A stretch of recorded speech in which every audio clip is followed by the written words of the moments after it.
share a couple of videos with you. Just take the pins you need and you're good to go. For ponytails, pigtails, or space buns or normal buns, we got you covered. That's one. I put 4 in to show what it looks like. You can also use these with locks. I like to use them if I'm wearing a low ponytail style, so it keeps it secure. I think the cutest style to wear with these is low buns or high space buns. They just look super cute. I created these magnetic hair clips. That's 2. This hair hoop, whether your hair is thick or thin, you'll likely want to do a twist or even a braid in your hair before securing it in a low tension hold. That's 3. Got one more. I created magnetic hair clips as an effective tool to hold all hair textures into low tension styles. Clips range in different sizes from extra small to large. Inner shade diameters range from 1.5 inches to 4 inches. The first way to put on magnetic hair clips is for low tension wear. Form hair into desired ponytail placement, connect right and left click to secure your style. What you have just seen is an example of a white woman stealing a black woman's idea, and now is going around claiming that it's her own, even though her marketing looks exactly like the black woman's marketing, down to the lo-fi music. Now, if you look at the dates, Brie Romy's stuff came out in September of last year, and her Kickstarter video came out in February of this year. And those hair hoops came out 5 days ago. Okay, Kirsten. Now go ahead and tell them how all of this is a lie. Tell them how all this bullshit about it being handmade and you finding it on Pinterest and how it affected your hair. You didn't want it to fall off your hair. All of that. Go ahead and tell them how that's bullshit. Tell them how you, the face of the company, a white woman, antagonized somebody and played the victim. But tell them who the fuck the real bad guy is. See, Brie didn't send a hate mob after you. I did. Because I saw how y'all were treating her. This woman spoke up, defending her own invention and had every right to. And y'all painted her as a bully and a mean girl immediately. And I didn't like that. As a black activist, I did not like that. I didn't feel it was fair how she was immediately the aggressor and being dragged by all these white women for making it a race thing. Newsflash, in this country, everything is a race thing because you knew as a white woman, if you played the victim and painted yourself as if somebody was harassing or harming you, you knew people would come flocking to defend you. You knew what to say to get the response that you got. But that ain't even the point anymore. Tell them how Caleb really brought you this idea. Caleb Owens. You are Kirsten Owens. Caleb Owens is listed as the lead product developer. So you're sitting here acting like you did something innovative in finding this design. And the whole time your company, Elegance and Geekery, has a white man as a lead product developer. And my guess is that Caleb spoon-fed you this design. And he didn't do his research. And he didn't value the innovation and creativity of black women. And now you are fucking scrambling to clean up his mess while he sits in the shadows unscathed, watching you argue with thousands of black women. And this is another glaring example of how it is absolutely a race thing because y'all are just like your colonizing ass ancestors. Caleb Owens stole the design, spoon-fed it to you as a lead product and technology developer when it was really just some shit that he had stolen from a black woman on TikTok. He repackaged it, handed it to you, and you are peddling it all over this internet. And in true white woman form, instead of standing up to his bullshit, you are upholding it and lying and covering for him. And then when people hold you accountable, you're playing the fucking victim. But the whole time, the white man Caleb is walking away scot-free. And you don't even realize the disrespect that he is putting you through by making you go through this instead of owning accountability. You made it a race thing. You, Caleb, and your white privilege made this a race thing when y'all's colonizing asses came in and thought you could just take whatever you wanted from a black woman. And my guess is that Caleb didn't think that this black woman had any legal recourse or any way of defending herself. He wasn't expecting her to have a fucking army stepping behind her. And with that colonizing ass mindset, y'all can't even conceptualize that something did not belong to you. You, in this argument, can't conceptualize that you are stealing an idea because somebody else stole it first. Just because she didn't legally patent it, that was okay to mimic her down to her marketing strategy. Y'all are so used to coming and just forcing access that you can't even entertain when you might have crossed somebody's boundary. Y'all are so used to just coming in and taking what you please. Whether it's intellectual property, whether it's our music, whether it's our ideas, whether it's our bodies, white men, or whether it's our entire identity. That colonizing ass mindset prevents y'all from even seeing the forest for the trees. You can't even hear how Caleb is full of shit. This is not a case of a white woman who just got caught in between either. This was orchestrated because at this point you fucking know that this was not an original idea. You know that it was stolen from a black creator and you are still doing backflips to make excuses for that. So I'm going to say this, and I promise you, I'm not going to say this again. Keep antagonizing this black woman. Keep on going back and forth with her. Keep gaslighting her and painting her out to be the aggressor when you are the one who stole her design. Keep doing that. Just go ahead and keep engaging it. And I promise you, going to court with Bree is going to be the least of your worries. Google me. Google Andrea Damone. And then keep on antagonizing this black woman. And you're going to find out exactly who the fuck I am.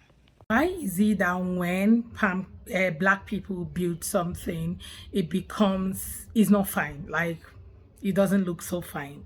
But when Pam person, takes up the same idea and build it, it becomes very beautiful. It becomes unique. It becomes, like, what name do I call it? Why do they always find a way to take up people's idea without any form of appropriation, without thinking about it twice? They actually take it up and make it like this is a very great innovation because it came from them, right? But the same idea has been produced by someone who looks like me before now, and yet they did not see, they took the idea from this person and now they feel theirs is unique. This was local. Just like the whole boba tea. I don't know if you guys remember boba tea and that Asian man who was at was it, I think, one of those places where you have to go pitch. I've forgotten which of them. And this man said he was not going to invest in that idea because this boba came from Asia and there is no cultural appropriation, right? And these people were trying to convince him, oh, it's so beautiful, it's so nice, oh, they make it the local way, we try to, redefine it and make it unique and all of that. Like, you guys remember that pitch, right? And now this woman took the same idea. See, you can actually get inspiration from someone's idea, right? Because none of us is how do I even put it? Like, most of the things that we create today has already been created by someone, right?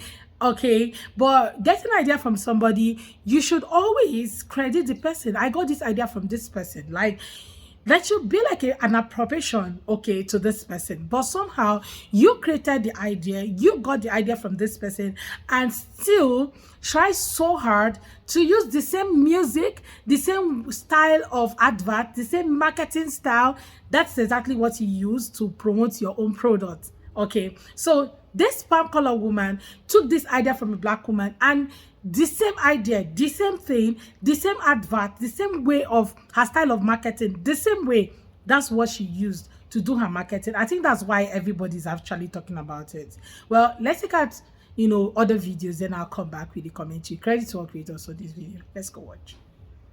Kirsten Owens is the perfect example of couldn't come up with their own idea, so they stole from a black woman. Kirsten said, I am my ancestors, give me that.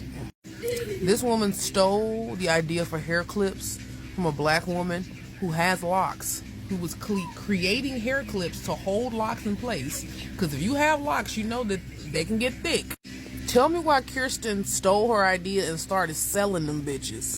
And then when she confronted her and someone else came to her defense, she's now suing both the original creator and the woman that came to her defense. If racist women don't have anything else besides the smell of milk or magnesia on them, it's going to be audacity. You want to see the White Woman Tears playbook play out in real time? First things first, everything I'm about to say is totally my own opinion based on my own observations of publicly available information and court documents. A black woman named Bree invented this amazing magnetic hair clip. It is designed to be a low tension clip. It is designed specifically for locks. Another woman named Kirsten Owen allegedly copied her design, mimicked Bree's entire marketing, and when Bree saw this, she was like, hey, what the hell? Spoke up about it. What did Kirsten do? Did Kirsten take accountability? Absolutely no. She's a white woman, remember? We don't take accountability. We have a hard time with that. No, Kirsten started crying victim, saying that Bree is literally bullying her. Enter Andrea. If you guys don't know Andrea, she's a fucking incredible woman. She's a black activist. This woman right here. She saw all of this going down and she's like, hell no. And she spoke up. She went to Bree's defense. And then what happened? Kirsten is suing both of them. Within 6 days, before Bree or Andrea had ever even been served, a federal judge gave a gag order. Even a UCLA law professor flagged that order as constitutionally shaky. Here's something else. I'm talking about this with my 16-year-old. We're looking through Kirsten's shop, and immediately, you know what my 16-year-old says? These all look like knockoffs. They all just look like 3D printed versions of other people's stuff. Allegedly, based on my observations. This is my opinion. But this is what modern colonization looks like, no? The invention is stolen. It's stolen from a black woman. The black woman then gets demonized, is getting demonized by a white woman. The white woman is weaponizing the legal system to silence her. And here's the thing, that court order might have gagged Bree and Keandria, but you know what? Kirsten, you cannot silence me. So I'm going to say your name again. Kirsten Owen, I see what you're doing. We all see what you're doing. Support Bree's business. She's incredible. I'll link it in the comments. Stand with Keandria. Share this story so it doesn't get buried. I have a lot of them saying, oh, this thing has been there for years. Actually, she took the idea from somebody else, so it's not bad if another person took the idea from her.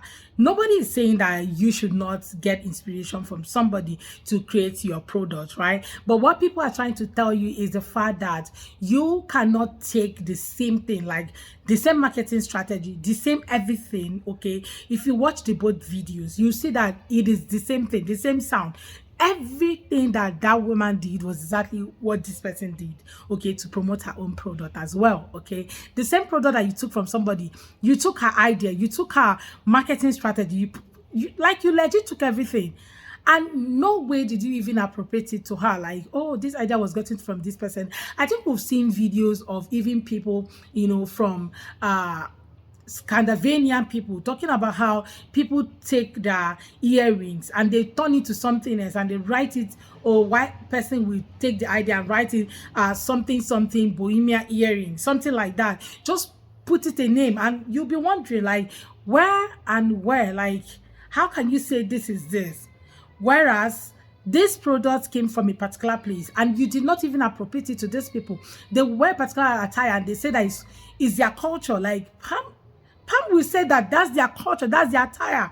And you remember when Scandinavian women came out and called them out what it was like. You guys cannot be wearing our attire anywhere and say that it's just, no, this is actually ours. You have to appropriate it to us, okay? But somehow they don't, okay? They come to Africa, pick up something, and they said it's theirs. Just like the lady who has been going around with the African braids, and she keeps saying, oh, this is made, this is not African braids. This is not from Africa. It's not cultural appropriation. Instead, we should give it to Vikings. And you just keep wondering, like, at what point, where did these people even get the idea from in the first place, right? Well, let's check out the comment section. Someone said, you know, there's one from 3 years ago, right? Like genuinely, and most of them are different, same concept. But here, yeah, I want a donut in my hair, but oh, I also want a star, and she doesn't sell it. I can go to someone else, but Barrow Me didn't need to threaten the other creator and put them on blast. You're only looking at it from one angle, and that can be quite damaging. The truth is that I think people should just be truthful to themselves, right? But some of these people are actually not truthful. They just keep saying, oh, she actually took the idea from somebody else, but you already know who can make this kind of comment, right? So I think that both ideas are actually, you know, they're actually not unique, because these things, hair clips, have been there for years. Like, let's even be real, they've all been there for years, right?